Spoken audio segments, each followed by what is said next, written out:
You're live. So, welcome to the Galaxy Man Show. I'm here with. I'll let you introduce yourself and explain a bit about what you do, and then we'll dive right into the questions. Yeah, for sure. Hi, everyone. My name's Ainsley Costello. I'm a 17-year-old singer-songwriter from Nashville, Tennessee. I put out lots of music, and I'm very lucky that that's my job. And yeah, I'm super excited to be here. So, we'll dive right into the very first question. So, my very first question. So, you've actually created this incredible new song called "Big Sister." Uh, what was it like creating this song in the first place, and how did you come up with the idea of wanting to create this song? Yeah, Little Sister was a great it was a very cathartic song for me to actually write because I'd been wanting to write it for probably 2 or 3 years up until I actually ended up writing it. I tried to write it a couple of different times by myself and it just wasn't really working out. But I wrote the song about being compared to your idols and how that can kind of mess with your sense of identity because I think it can transcend into whatever profession you're in because if you're in the music profession people are going to say oh you're the next so and so. If you're in acting people are going to say oh you're the next this or you're the next that. But I think when you have role models who you really look up to when you're younger, you're like oh man I really want to be the next this person, and then when you start to hear that it can kind of mess with your sense of identity. And so Little Sister is just that for me, and it's funny because people always ask me what's Little Sister about? Because I'm actually an only child, and that was the way that just made the most sense to talk about it for me. So, I'll start with your next question. So, you've also created an original song called "Daydream." What was it like getting to create this one? And like, what's the whole meaning behind Daydream? So Daydreamer, I wrote this one back in when did I write this song? I've written a lot of songs in the past couple of years. I think I wrote this song in January of last year.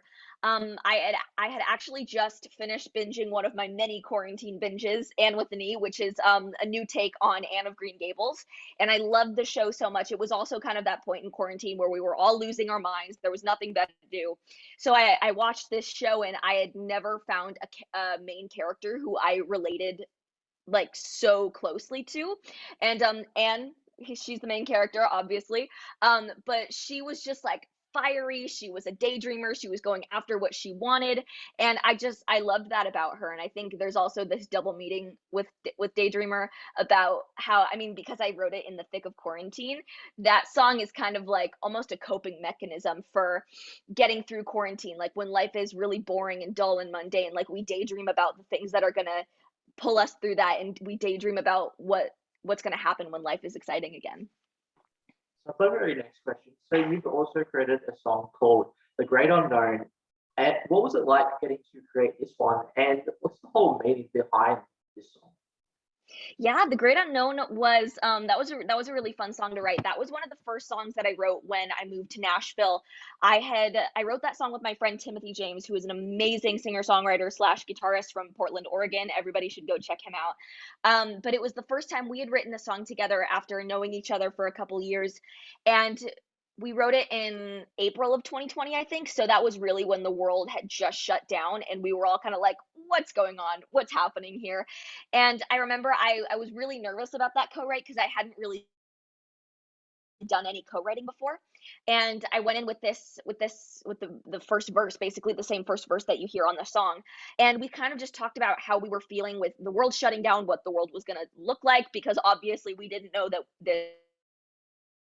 that corona was still gonna be a thing we're talking about 2 years later, you know. So that song is also kind of just talking about your mental health and how it can be in very strange periods of time where you feel like you have no control over what's going on in the world. Also, answer my very next question. So, you've also created an original song called "Verona." What was it like coming up with the idea of creating this one? And what's the meaning behind Verona? Yeah, Verona's a song that I'm very proud of because I'm a very like symbolistic, I love writing with metaphors kind of writer. And that was another one that I wrote at the beginning of quarantine where I had actually finished watching Romeo and Juliet the night before and I was like, "Hey man, Verona's a cool song title." And then I was like, "Okay, like what could I what could I put behind the title of Verona? And then I kind of started internalizing it and being like, oh, Verona is kind of the place where it seems like everything bad is happening, but nobody wants to talk about it because it's all this like, it's beautiful, it's picture perfect. Everybody wants to pretend that there's nothing wrong. And so I kind of compared that to my mental health, you know, like when you go to a party or an event where there's a bunch of people and they're all like, "Oh my gosh, hi, how are you?" And you're like, "Yeah, I'm doing great," when you're not doing great because it's like, you know, not really wanting to get into it or not really wanting to show those more emotional sides of you. But with that song, that was one of the first times that I think I really opened up about my mental health because in quarantine in 2020 and 2021 to some extent too, I that was the first time that I had really struggled with anxiety and depression and my mental health. And it was just a song about being open and honest, being like, hey, this is what I would do if we were all in public and I could see you all right now, but I'm actually not doing good. And that's what this song is about. So very next question. So you've also created a song called Rent Free. What was it like coming up with the idea of creating this one, and what's the meaning behind this one? Rent Free is a really fun song. That one came out in February of 2020. And I wrote that song with two of my friends, Riley Whitaker and Ava Noel, who are both amazing songwriters here in Nashville. And I had this song. It was actually the first time I met Ava that day that we wrote that song. I had hung out with Riley a couple of other times. Riley and I had written another song or two, and I knew we were all going to sit down and write a song that day. And I was like, well, I've been scrolling on TikTok too much, and I really like this phrase "rent free." I feel like it's a really fun Gen Z. It could be a really fun Gen Z love song. And so I was like, hey guys, what do you think about this idea of like having a crush that lives rent free in your mind and comparing this crush to a lazy renter who's like not like paying his bills on time and he's like tacking up posters in the walls and he's leaving holes everywhere, but it's fine because he's really cute. Plus, it's also like an ode to every celebrity crush I've ever had.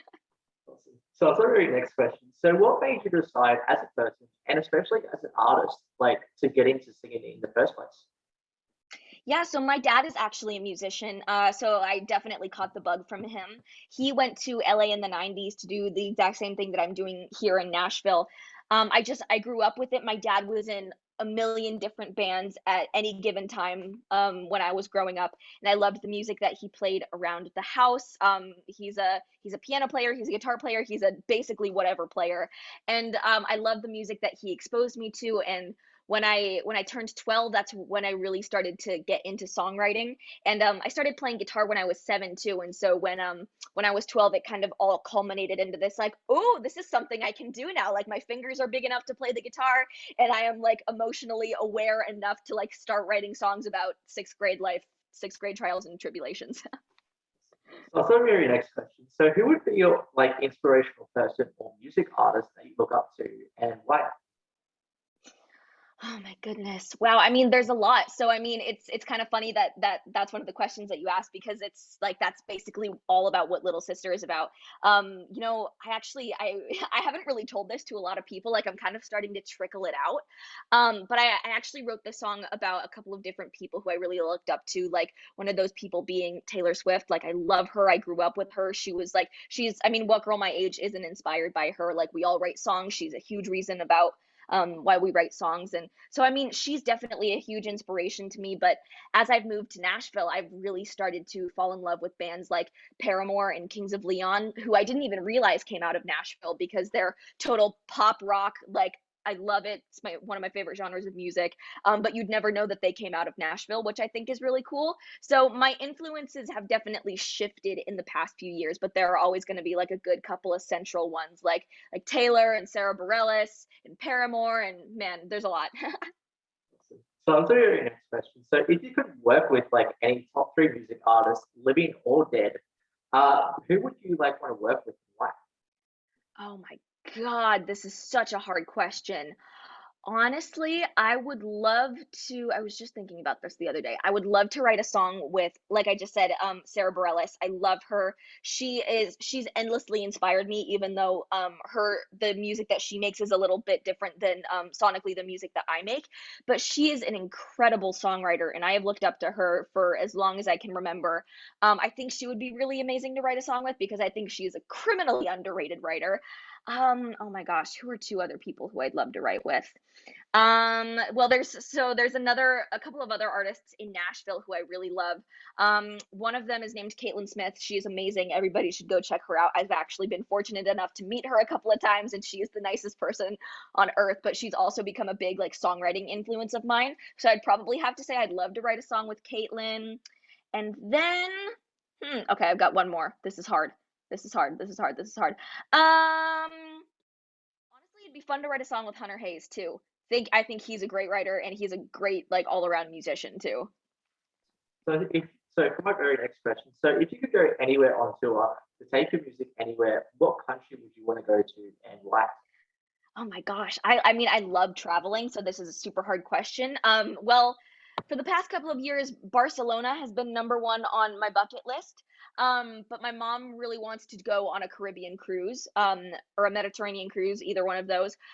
So honestly, if like we could just go on a cruise and then I could just like bring my guitar and like busk in every city, totally down with that. So our very next question. So if you could give any advice to anyone that wants to start out in the music industry, what advice would you give them and why? That's a good question. I would say write as many songs as you can. Practice as much as you can. Try to play with as many musicians as you can. Because I'm really lucky because my dad's a musician, and so I've had the opportunity to work with amazing players who have donated their time to me. Because they saw something in me, which I'm like forever grateful in. But learning to play with as many different musicians and learning how to write with different people, outside of just yourself, I think is really, really valuable. And, it's something that I'm still doing. Like I'm still trying to find people to meet with and write with. And it's kind of scary at first, but once you kind of get over that initial fear of like, oh, I don't know how to write a song or co-write a song the Nashville way. And once you get over those first couple of co-writes, then it's gonna be fine. Once you get over those first couple of jams, you're gonna be fine. So I would just say just write as much as you can and try to meet as many people to jam with as you can because it's only going to make you better. So very next question. So what would younger Ainsley say to yourself now? Like, yeah, what would younger Ainsley say? Man, so well, let me think.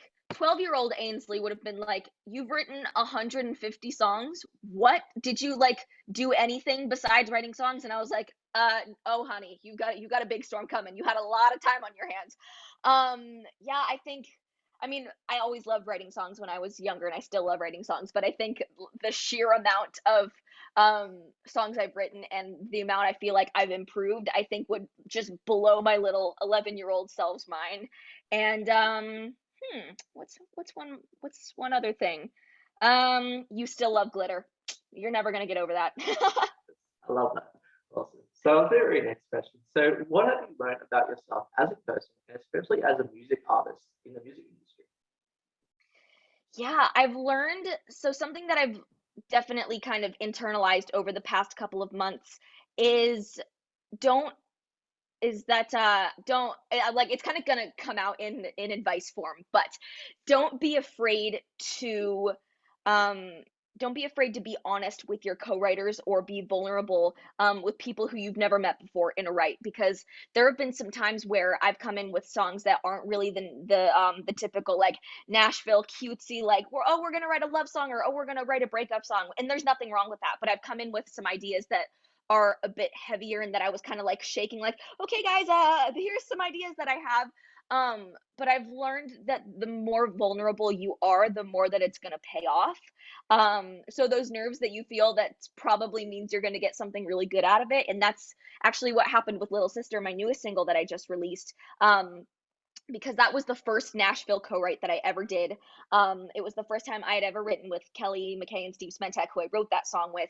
And I remember like going into it and being like, oh my gosh, I am a fast talking 16-year-old with big ideas about how I'm being compared to my idols, and are they even gonna get this? But I don't know if they will, but here we go. Like if you're vulnerable and you're honest and you tell people how you're feeling, you're gonna get some good results. Our very next question. So what are the positives and negatives into the whole music industry and creating your own music? And how to get through those like negative moments as an artist? Yeah, I mean, the positive moments are always the moments where I feel like I have a breakthrough, or I get to go out and I get to perform live, or I walk off of a write, or I write a song that I'm in love with. Those are always amazing. Those are the best moments. I think a lot of the negatives of the music industry, for me at least within the past couple of years, have been really associated with social media, because I think there is this unnecessary standard that society sets with, oh, we have to be perfect all the time, just like these people are on social media, and feeling like I have to be on all the time and perfect all the time and only have to show like the fun, exciting parts of me on my social medias, and not like the real parts of me that exist and kind of get stifled sometimes by social media. So I'd say like when I do start to feel kind of negative and down in the dumps, I like to take a break from social media. That always really helps me. I never look forward to like when I put it back on my phone again. But taking a break from social media is something that I really recommend for everybody. On to my very last question. So, like, what's next for what's next for you, Ainsley? Like, for the rest of 2022, like project wise or anything, any tours that you want to announce? Yeah, oh my gosh. So last year I did 11 singles each month. I released a new song each month, which was a lot of fun. My newest single just came out, Little Sister, which I'm very proud of. I held on to that song. I held that song super close to my heart for a couple of years. So now that it's out in the world, it's very exciting for me. So there's definitely a few more things in the works for this year. I'm very excited to for everybody to hear what comes after Little Sister, because I've had a lot of people say that Little Sister sounds like um this new era or this new phase, and I've kind of come into myself as a writer and sonically what I want to make with my music. So the next couple of singles I am stoked for people to hear. And I'm going to be doing lots of touring this year. I'm going to be doing a lot of college shows. There's actually a really fun show coming up in a couple of weeks that I can't announce yet, but once I do, it'll go right up onto my Instagram, that I'm really excited to let people know about. But there's going to be a lot of touring. There's going to be a lot of meeting people and getting back out this year. And yeah, I'm just super pumped for this year. I would love to ask, by the way, Ainsley, would you like to do a performance of Little Sister? Oh my gosh, I'd love to. That's such a good idea. Let me see which of these two guitars that I have with me are more in tune. Let's double check this real quick. How are you doing, sir? Yeah, that'll do. That's cool. Let's do that. Okay. I've always since my dad's a musician too, we have a million guitars all over the house. As you can see, one right there, one Yeah. right here. And then down in our studio there is an abundance more, and so we're always like running around being like, which is the most in tune? So, this is called Little Sister. I'm very proud of this song. It just came out on all streaming platforms on Friday. And yeah, this is called Little Sister.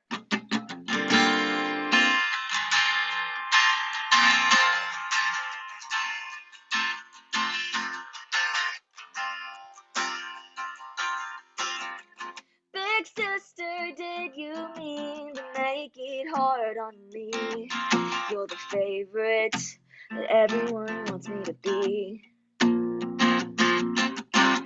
Same hair, same eyes, but I don't feel as bright. Walking in the shadow of your light.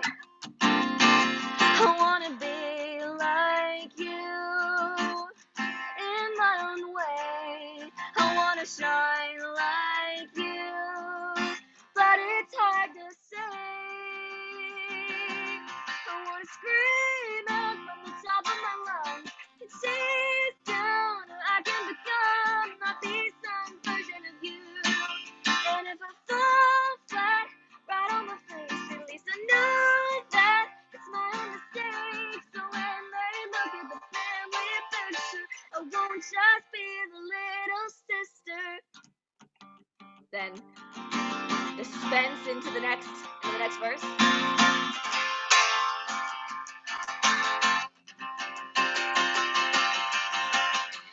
Big sister, did you know you mean the world to me? You paved the way and showed me where this life could lead. But did you know that when they look at me, they just see you? And I totally get it, 'cause in the mirror, I do too. I'm gonna be like you in my own way.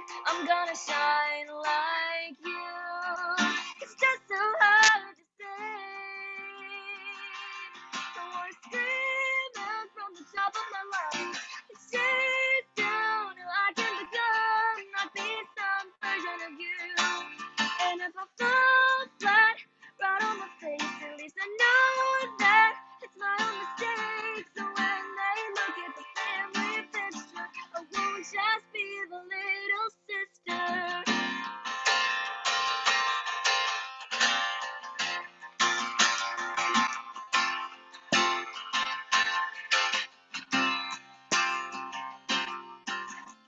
Big sister, who'd you turn to?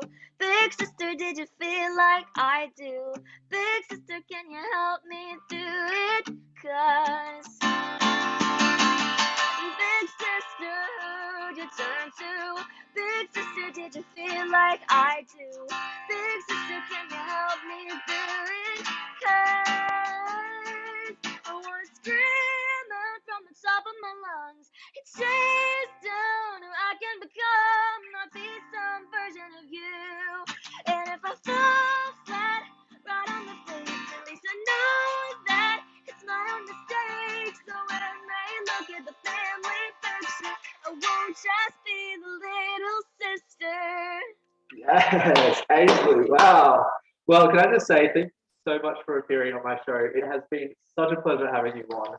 Do you have Thank like you any? so much for having me. You're very welcome. Do you have like any last final thoughts or anything that you'd like to say to people on the show? Honestly, you all are rad. Thanks for tuning in. My name's Ainsley. If you want to follow me on any of the socials, that'd be cool. I'm Ainsley Costello Official on Instagram. I'm Ainsley Costello on TikTok, and then they all kind of differ. Well, thank you so much again, Ainsley. It's been such a pleasure. Stay safe and all the best for your amazing music career. Everyone definitely go support Ainsley. She deserves the amazing support as you saw right there. Incredible song, Little Sister, out now. Definitely go check it out. And yeah, Thank thank you you so all so much. much. See ya. See ya.